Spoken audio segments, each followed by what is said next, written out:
BNP নেতা ইশরাক হোসেনকে ঢাকা দক্ষিণ সিটি কর্পোরেশনের মেয়র হিসেবে শপথ পড়ানোর দাবিতে টানা ৭ দিন ধরে আন্দোলন করছেন তার সমর্থকেরা। এ বিষয়ে বিস্তারিত জানাতে মৎস্য ভবন এলাকা থেকে যুক্ত হচ্ছেন সহকর্মী বিজন কুমার দাস। বিজন, সমর্থকদের কর্মসূচির সবশেষ তথ্য জানাবেন। কৌরি, দেখুন প্রায় ৩ ঘন্টার মতো সময় পার হয়ে গেছে। ইতিমধ্যে মৎস্য ভবন এলাকায় যে চতুর্দিকে রাস্তাগুলি রয়েছে সেটি এখনও বন্ধ রয়েছে। যে এত দীর্ঘ সময় ধরে রাস্তা বন্ধ হওয়ার কারণে বিশ্বব্যাপী যানজট তৈরি হয়ে গেছে।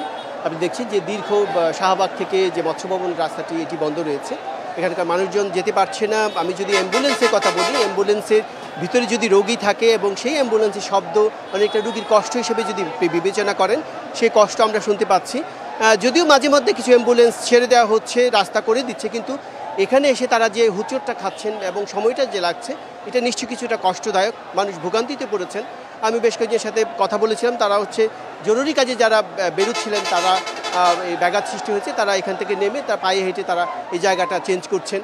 আর আন্দোলনকারীরা ঠিক এই মুহূর্তে যখন একটা পার হয়ে গেছে, ঠিক 12টার দিকে যে পরিমাণ মানুষ ছিল, আন্দোলনকারী ছিল, তার চেয়ে কিছুটা হয়তো কমে গেছে, যেহেতু দুপুর হয়তো মধ্যাহ্ন বিরতি, হয়তো কিছুক্ষণ পর তারা অবস্থান করবেন। ওয়ালটন আবারও মিলিয়নিয়ার অফারে ওয়ালটন ফ্রিজ কিনে আপনিও হয়ে যেতে পারেন মিলিয়নিয়ার। অনেকে আবার তারা কোর্টের ভিতরে প্রবেশ করেছেন। শীর্ষস্থানীয় নেতা যারা আছেন তারা প্রত্যাশা করছেন কোর্টের একটি প্রত্যাশিত রায় তাদের হবে, সে অপেক্ষা করছেন। আর এখানে আন্দোলনকারীরা দেখছি সকাল থেকে তারা আসলে একটা দাবি আদায়ের কৌশল যে একটা উৎসবে পরিণত হতে পারে, সেটি তারা প্রমাণ করেছেন।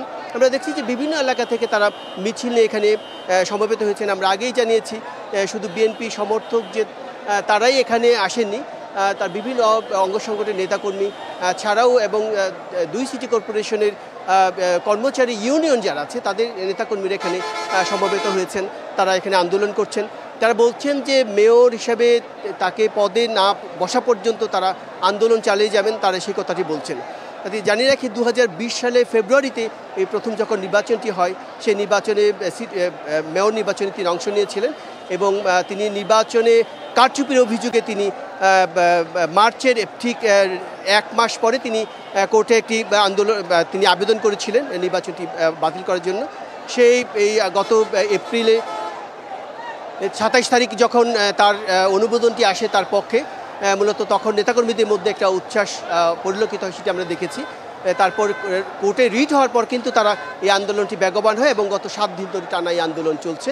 আন্দোলন এখন তারা অবস্থান করছেন, তারা ভাবছেন যে তাদের সেই কাঙ্ক্ষিত ফল না আসা পর্যন্ত তারা এখানে অবস্থান করবে। তো কৌরি, এই ছিল এখান থেকে আমার কাছে সবশেষ খবর।